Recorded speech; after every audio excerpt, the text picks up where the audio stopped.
Okay, let's move to the next topic, that is duty cycle. So what is duty cycle? Duty cycle is the fraction of the wave cycle over the diode is conducting, or we can mention when the diode is on. Okay, so let's say this is your half wave just now, right? This is before the rectification. So after the rectification, only plus will be on, this one will be off, and then on again. So if we emulate this one to the definition of the duty cycle. So what is the definition of the duty cycle? Is when the diode is on, or when the T is high, divided by the total period times 100.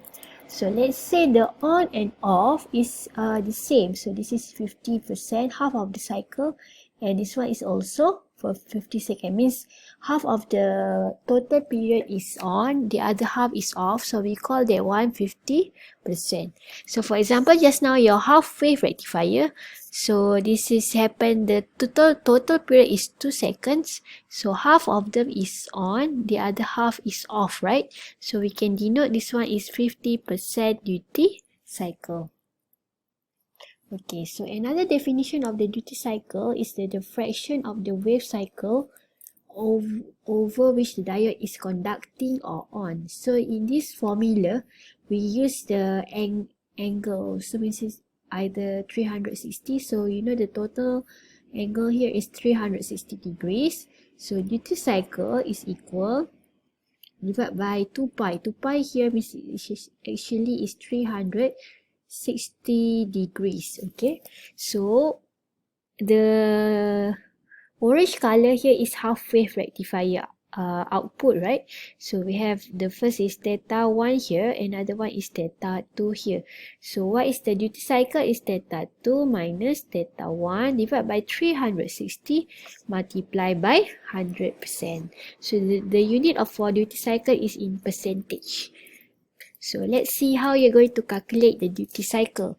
So it's given here, the diode will be on at 0.6 volt, okay, and your input voltage here, the sine wave here is 10 sine theta. So at 0.6 means at the peak it start to turn on. So how you can calculate theta 1? So theta 1 equal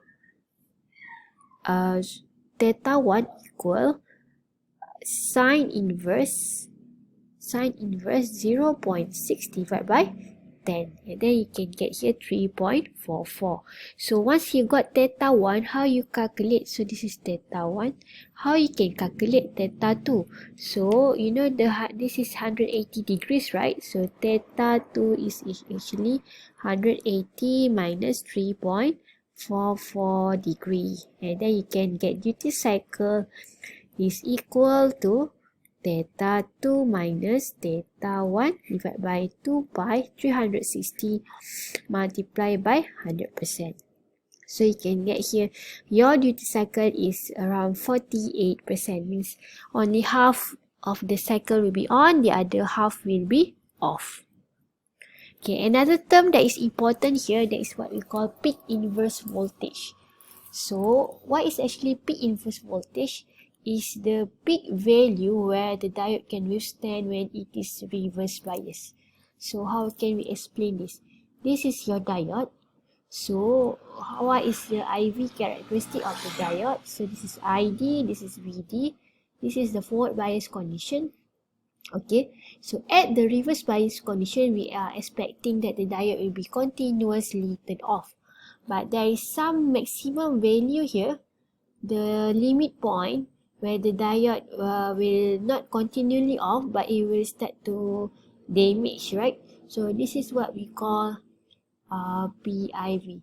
We are going to avoid the diode to damage, so there is a maximum limit at the negative voltage here for this diode to avoid the damage. Okay, so this is happen during reverse bias. So we don't want this to happen. So we need to know what is the limit here. So the limit here is what we call PIV. So how can we define this again? PIV, maximum voltage the diode can withstand at the reverse direction without breaking down. So as explained before, when we start to increase the voltage, there is some limit here. So after this PIV, the diode will start to break down. We cannot use diode anymore, right? So to avoid the wastage, so we need to know what is the limit. So that limit we call PIV.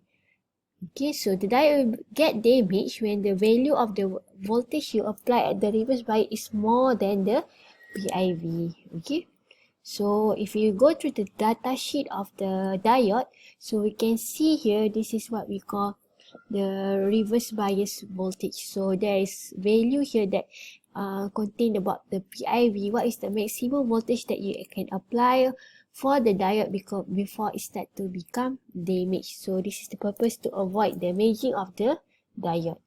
So each diode have their own what we call PIV rating, peak inverse voltage. Okay, so step number 1, when you want to have the diode, step number 1, for you to know what is the PIV value for your half wave. So step number 1, you need to make sure your diode is at reverse bias. Means will be at your negative cycle. So in order to do that, you need to make sure here is minus, here is plus. So let's redraw here. Here is minus, here is plus. Okay. So once you put here minus and plus, what will happen to the diode? Number 2, diode will be off. So off means what? Off means open circuit. So here the diode will be off, right?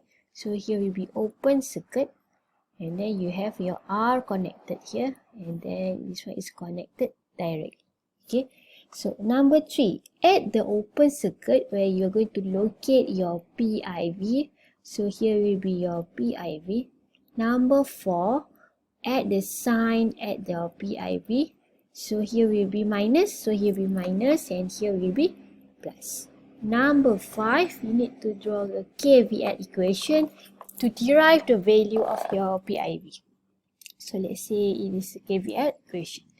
Okay, so what will be the KVL? Starting from here, it will become Vs, go to here, minus PIV plus, what is the volt R?